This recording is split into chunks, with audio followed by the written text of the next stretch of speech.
हरदोई के शाहाबाद में नारी शक्ति वंदन सम्मेलन को संबोधित करने पहुंचे मुख्यमंत्री योगी आदित्यनाथ का हेलीपैड पर आबकारी मंत्री नितिन अग्रवाल, उच्च शिक्षा राज्य मंत्री रजनी तिवारी, भाजपा जिला अध्यक्ष अजीत सिंह बब्बन व अवध क्षेत्र मंत्री पीके वर्मा ने जोरदार स्वागत किया। मंच पर पहुंचने के बाद मुख्यमंत्री योगी आदित्यनाथ ने कार्यक्रम को संबोधित किया, जिसमें उन्होंने कहा कि डबल इंजन की सरकार आधी आबादी को मुख्य धारा से जोड़ने का काम कर रही है। पहले योजनाएं तो बनती थी, लेकिन वो धरातल पर नहीं दिखती थी। डबल इंजन की सरकार ने योजनाओं को सीधे जनता तक पहुंचाने का काम किया है। इस दौरान उन्होंने बटन दबाकर 541 करोड़ की 217 परियोजनाओं का शिलान्यास और लोकार्पण भी किया। वहीं इस मौके पर मुख्य रूप से प्रभारी मंत्री जेपीएस राठौर, मंत्री नितिन अग्रवाल, मंत्री रजनी तिवारी, राज्यसभा सांसद डॉक्टर अशोक वाजपेयी, पूर्व राज्यसभा सांसद भाजपा के वरिष्ठ नेता नरेश अग्रवाल, जिला पंचायत अध्यक्ष प्रेमावती पीके वर्मा, जिला अध्यक्ष अजीत सिंह बब्बन समेत सभी विधायक और सांसद मौजूद रहे। प्रधानमंत्री मोदी जी ने 2014 में इस बात को बहुत नजदीक से समझा था और इसीलिए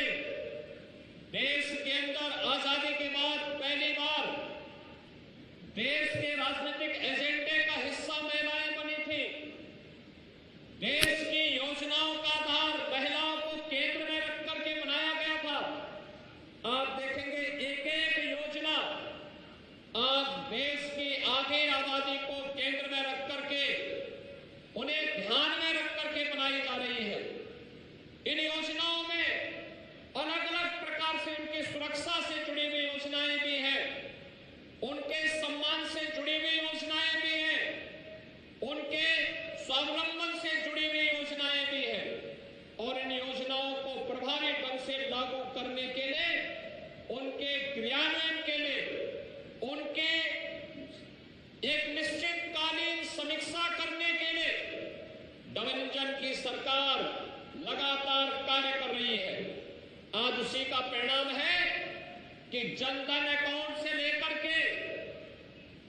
देश के अंदर नारी गरिमा की प्रतीक बनी हुए हर घर शौचालय की योजना हो या फिर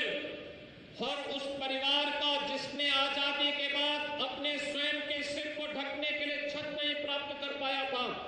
उसे आवास देने का कार्यक्रम हो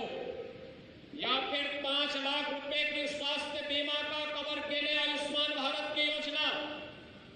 या फिर इन्हीं सभी कृषि क्रम को आगे बढ़ाते हुए जिन लोगों ने कभी बिजली के दर्शन नहीं किए थे, उन गांवों में विद्युत की बिजली यानी वहां तक विद्युतीकरण करना और फिर फ्री में उन परिवारों को विद्युत के कनेक्शन उपलब्ध करवाने के कार्यक्रम हो। प्रभावी ढंग से जहां ये कार्यक्रम आगे बढ़े, वहीं जीवन के प्रत्येक क्षेत्र में बेटियों को, बहनों को आगे बढ़ने का अवसर प्राप्त हो सके, इसके लिए सरकार के स्तर पर अनेक कार्यक्रम चलाए गए, अनेक योजनाएं प्रभावी ढंग से आगे बढ़ रही है। आज उसका परिणाम हम सबके सामने है। आपने देखा होगा बेसिक शिक्षा परिषद में बेटियों को और वहां पढ़ने वाले हर छात्र को आज वहां पर हम लोग उन्हें यूनिफॉर्म दे रहे हैं, बैग और बुक्स दे रहे हैं। बेटा और बेटी के बीच में भेदभाव को समाप्त किया जा सके, उन्हें सम्मानजनक ढंग से आगे बढ़ने का अवसर प्राप्त हो सके, इसके लिए सरकार के स्तर पर 1,91,00,000 बेसिक शिक्षा परिषद के स्कूलों में अध्ययन करने वाले बच्चों के लिए 2 uniform, bag, books, shoes, socks, sweater, इसके लिए धनराशि डीबीटी के माध्यम से उनके अभिभावक के खाते में भेजने का कार्य किया जा रहा है। हर एक क्षेत्र में एक और सरकार के स्तर पर पढ़ाई निःशुल्क, दूसरी ओर मुख्यमंत्री कन्या सुमंगला योजना में भी बेटी के जन्म लेने से लेकर के बेटी के स्नातक तक की पढ़ाई के लिए 15,000 रुपए की राशि सरकार अब तक उन्हें उपलब्ध करा रही है। लेकिन भाइयों बहनों, हम लोगों ने तय किया है नए सत्र में राशि 25,000 रुपए बढ़ेगी। 25,000 रुपए के बजट की व्यवस्था कर दी गई है। 17 लाख बेटियां भी लाभान्वित हैं। आने वाले समय में